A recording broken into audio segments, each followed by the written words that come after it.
In the headlines, passengers stranded as Abuja-Kaduna train derails in Kubwa.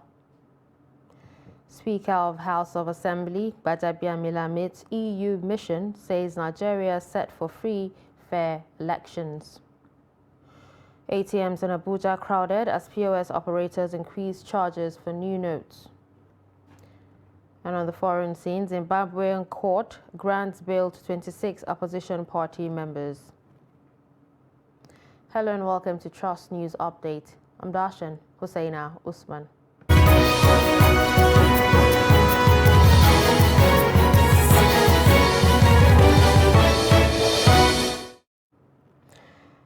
An Abuja-bound train from Kaduna derailed from its tracks on Friday, few meters to Kubwa train station. The train left Kaduna at 1:30 p.m., expected to arrive Abuja by 3:17 p.m. However, the train derailed while approaching Kubwa station. No passenger sustained injury from the accident. A passenger on board the train, Fatima Mukhtar Maje, said they heard a loud sound and later discovered that the train was off track. She said passengers trekked for 10 minutes to the station. Chairman of the board, Nigeria Railway Corporation, Ibrahim Al-Hassan, paid an on-the-spot assessment visit to the scene for first-hand information on the incident. It happened about 3:25 or so. Immediately we got the information. We abandoned everything we did to Russia and see what happened on the hospital. It's very unfortunate. The accident has affected all the three lines. We have one main line and two side lines here for crossing. And things happened. We are still trying to find out whether it is equipment failure or human error or interference on our side. And you can see we have been here for a long time trying to look at what happened and rather what happened. We have spoken to the driver, we have spoken to the station supervisor here with me, the area commander of the Abuja Kaduna Train Services from the police. We have the full area commander with full complement of police officers, regular police, the MOPO, the anti-terror. We have them here, and we have been trying to figure out, and we don't want to speculate. We are making our observations. Speaker, House of Representatives Femi Gbajabiamila on Friday in Abuja declared that Nigeria is ready for the upcoming 2023 general elections, despite rumors from some quarters that there will be a likely postponement due to insecurity in the country. The Speaker gave the assurance when he received a delegation of the International EU Election Observers Mission, who paid him a courtesy visit in his office. He, however, conceded that there are some delays in the collection of permanent voter cards, but assured the visiting delegation that the INEC is working assiduously to ensure that the issues are resolved. On his part, the leader of the delegation, Barry Andrews, commended the Speaker on the role he played in guiding the electoral reforms process that culminated in the passage of the 2022 Electoral Reforms Act. Yet another election has come upon us. And I think we're prepared for it. I think those who are saddled with the responsibility of making sure that we conduct free, fair elections have done what they need to do. And starting from Mr. President to the National Assembly to the INEC officials, I want to believe that the buck now has to be passed on to the people themselves. Who have to be vigilant and to make sure that their votes count. But I'm delighted to lead the EU observation mission. This is our 7th mission, and we were delighted to respond to the invitation from the Nigerian government to carry out this mission with your cooperation. And we're delighted to be able to support Nigerian democracy in every way that we can to make our honest assessments. The Federal High Court in Abuja has declined to compel the Independent National Electoral Commission to expunge the name of the candidate of the All Progressives Congress, Bola Tinubu, from the list of candidates for the 2023 presidential election. Justice Binta Nyako on Friday dismissed the suits because the applicants, not being a registered political party, lacked the locus standi to appear before the court. Justice Nyako noted that by the later suit, the Incorporated Trustees of Kingdom Human Rights Foundation International had filed a multiplicity of suits over the APC presidential primary. In the suit brought by its counsel, G.D.O.B. John Mary, the non-governmental organization accused the APC of failing to compel or comply with mandatory provisions of sections 90 subsection 3 and 84 subsection 13 of the Electoral Act 2022 in nominating Tinubu as its presidential candidate. However, both the APC and Tinubu, who were cited in the suit as second and third defendants respectively, filed preliminary objections to challenge the competence of the suit. They described the suit as non-justiciable, adding that it was statute barred since it was not filed within 14 days after Tinubu's name was submitted to the INEC. There are indications that the People's Democratic Party in Abia may have concluded plans to conduct primaries to elect a new flag bearer on the 4th of February. This comes on the heels of the death of Professor Uche Kone, its governorship candidate, on Wednesday. Recall that the Independent National Electoral Commission had subsequently given the PDP in Abia State 14 days to conduct fresh gubernatorial primaries ahead of the March 11th polls. If the party fails to meet the date, it risks going into the election without a governorship candidate.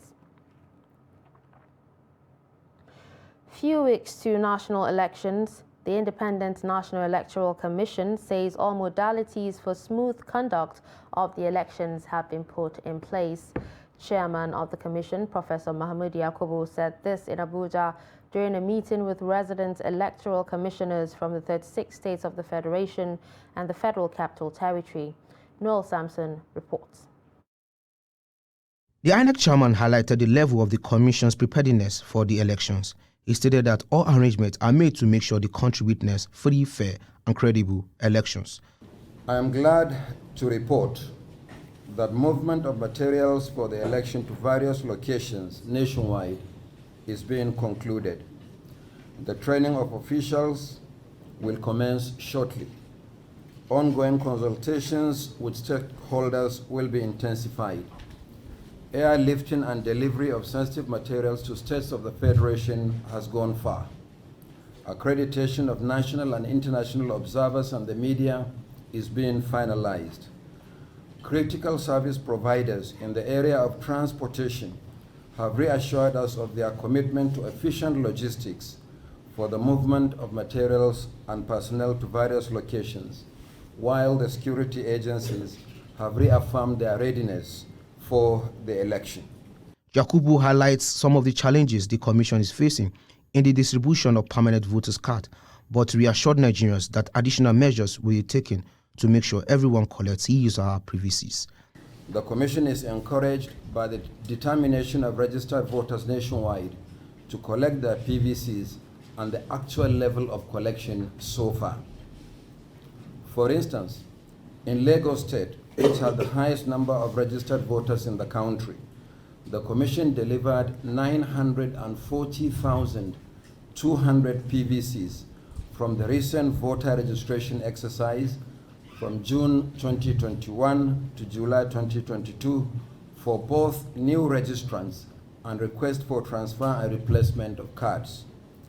As at yesterday, Thursday, 26 January 2023, 839,720 PVCs have been collected, representing 89.3% of the total figure of the new cards.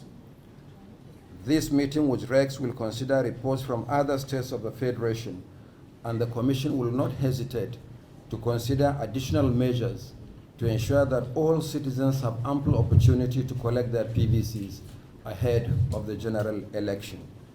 We wish to assure Nigerians that the Commission will always be responsive to the needs of the electorate. The Commission has been engaging critical stakeholders to fine-tune ways of conducting credible elections. Noel Sampson, Trust TV News, Abuja.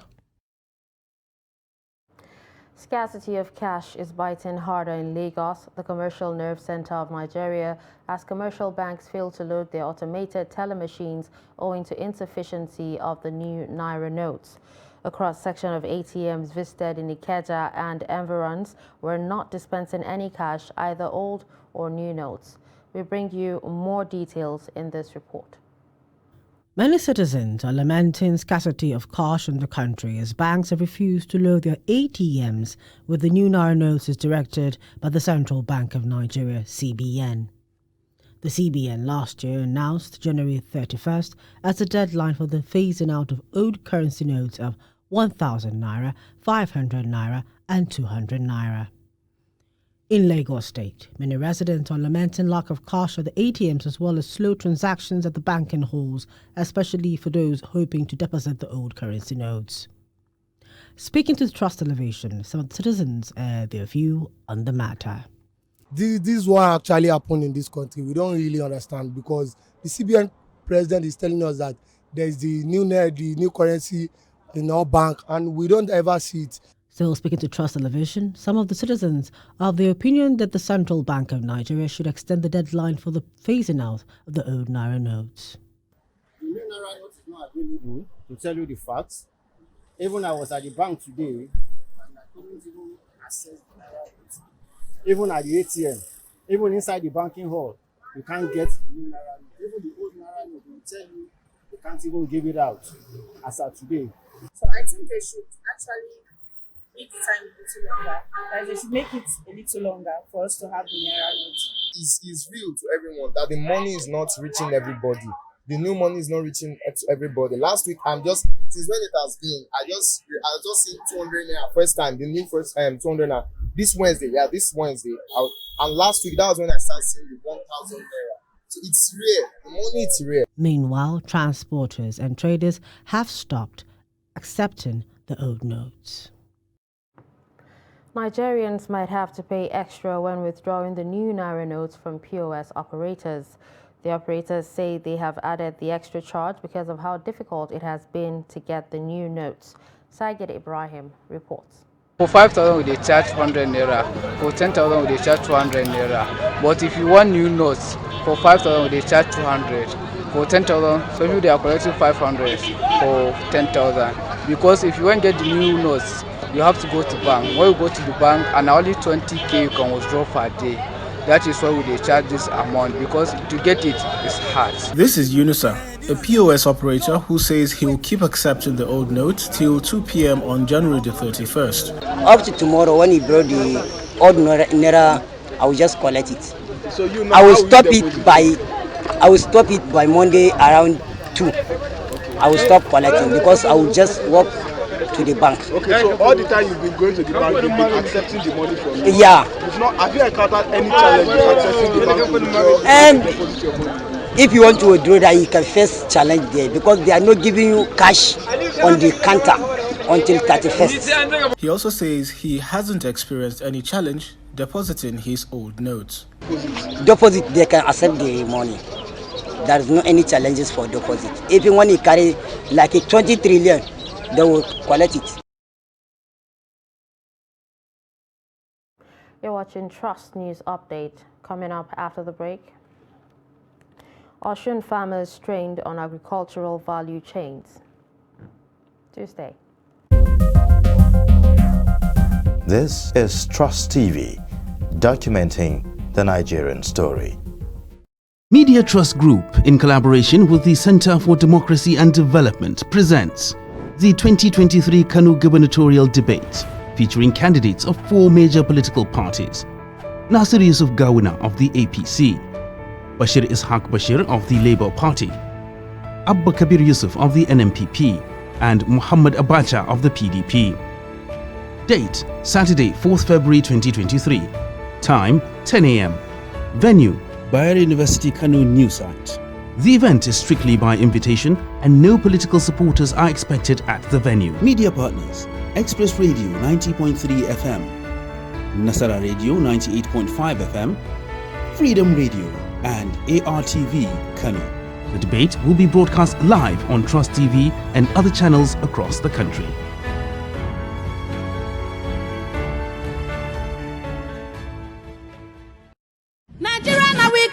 At last, the elections are here. Let's turn out en masse on election day and vote Asiwaju Bola Tinubu as President of Nigeria for a renewed hope and a better Nigeria. Vote APC, the party that shows a broom.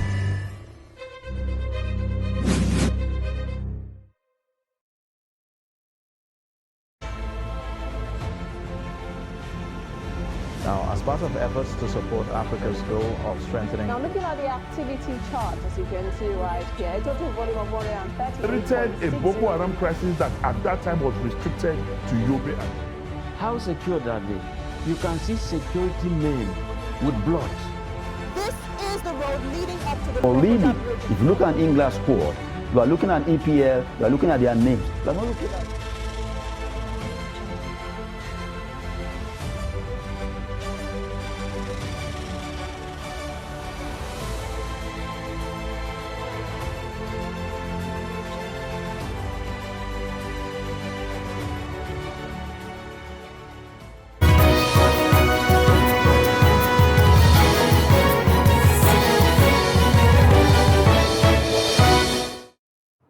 Thanks for staying with us.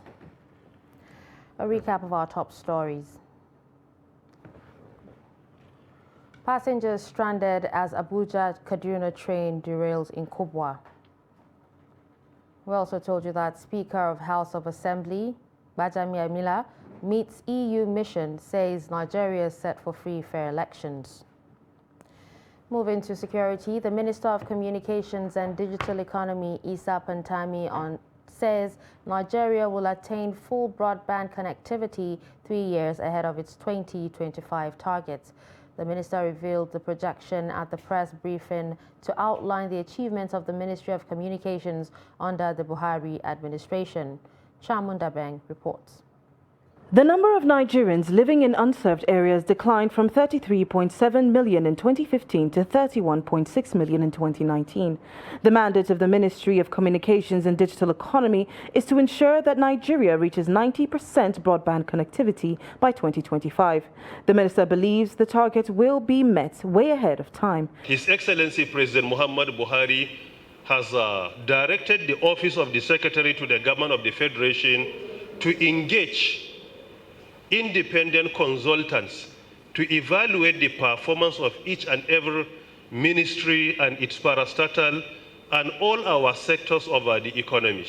But are Nigerians really happy with the services they receive? The tariff is high now, and I'm not satisfied with this kind of services I get. At times, you're calling, they will just tell you that your credit is finished. Meanwhile, it will still be remaining at times. And then I put data, a month data. After 3 days, I'm seeing that I can no longer browse again or do anything about it. We spend a lot, but it's so disappointing sometimes because we are not getting what we are paying for. Issues of bank transfer, sometimes even normal making calls. Like somebody just called me now that he tried my number, it's not going. Well, my number is already on. These are the issues. The cost of making calls or maybe communicating is very expensive or exorbitant. Obviously, nowadays that, job are not forthcoming, you understand? But even that you pay through your nose, it shouldn't be like that. Equally worrisome to Nigerians is the current internet infrastructure, which may stall plans by the Central Bank of Nigeria, CBN, to transit Nigeria to a cashless economy. They will start, but maybe like 30%, 20 to 30% they will achieve, but the remaining, it will be difficult. 60% trust, understand, can be given to that.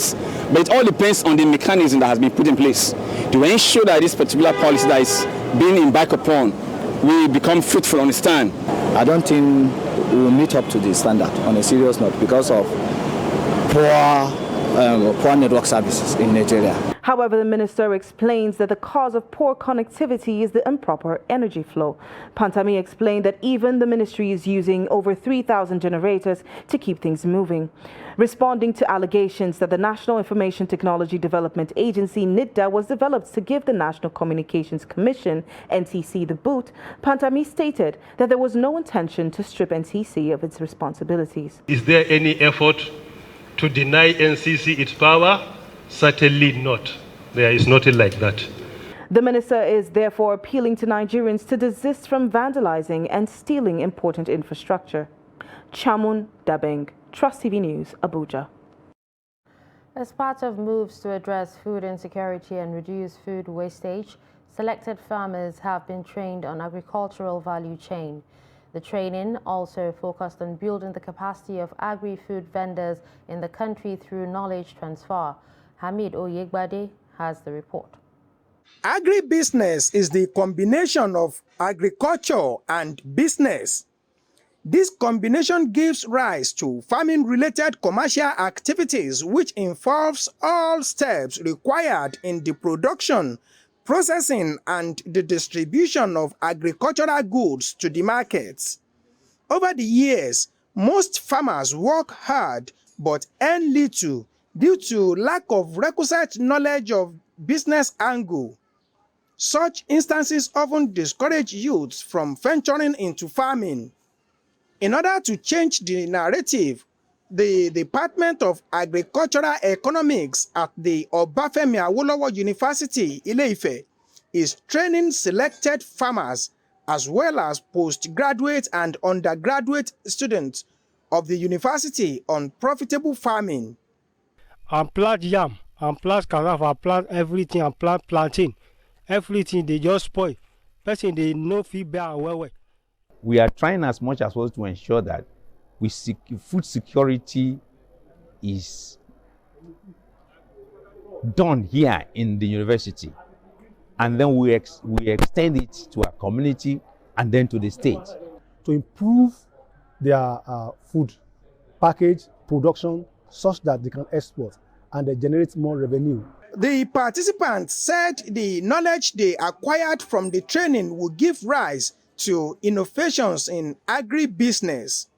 They promised to extend the knowledge to other farmers.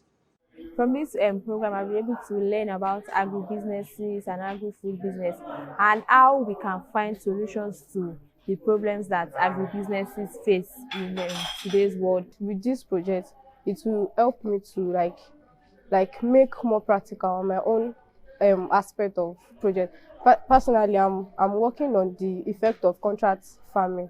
So I've learned that agriculture is not only about cutlass and hoes, and we can also go into processing and packaging. The new agribusiness idea is expected to enhance an improved supply of food via e-platforms and enable farmers to maximize their gains. Hamid Oyegbade reporting for Trust TV from Ile-Ife. Workers of the Nigerian Postal Service are threatening to embark on industrial action from Monday, January 30th, over alleged abandonment by the federal government. The protesting staff urged the federal government to urgently intervene before the industrial action commences. The General Secretary of the Senior Staff Association of Statutory Corporations and Government-Owned Companies, Ayo Olorunfemi, led the protest on Friday. According to Olorunfemi, several staff members of the service have not been receiving any form of capital funding from the federal government in the last 15 years. While also asking the government to beam its searchlight on the finances of the agency, Olorunfemi said the industrial action is targeted solely at actualizing a much-needed reform process. On the foreign scene, a Zimbabwean court on Friday granted bail to 26 opposition party members who were arrested for holding what authorities say is an unlawful gathering. The arrest of Citizens Coalition for Change members, including 2 members of parliament, stoked fears of a crackdown on opposition politicians before a crucial election this year at a yet-to-be-announced date. On January 14, Zimbabwean police fired tear gas at the CCC party gathering in Harare and arrested its members. The defendants' lawyers argued that the arrests were unlawful as the gathering was at a private space. Arguing against bail, prosecutors said the party had not sought clearance to hold the meeting. Zimbabwean laws require that political parties apply for approval from police 2 weeks before holding a gathering. And finally, in sports, an amateur footballer in France, described as a fanatic, was on Friday banned from playing for 30 years for punching a referee. President of Lorette Football District in central France, Benoit Lane, who described the penalty as appropriate, added that such fanatics must not be allowed to play football again. The 25-year-old player, who was not named by officials, was angry at being sent off while featuring for Entente Sportive Gâtinais in a local cup game on January 8. He punched the referee so hard that the official was signed off work for 2 days. The team was also kicked out of the tournament for the next 2 seasons. And with that, we've come to the end of Trust News Update. Don't forget to follow us across all our social media platforms. I'm Dashan Husseina Usman. Thanks for watching.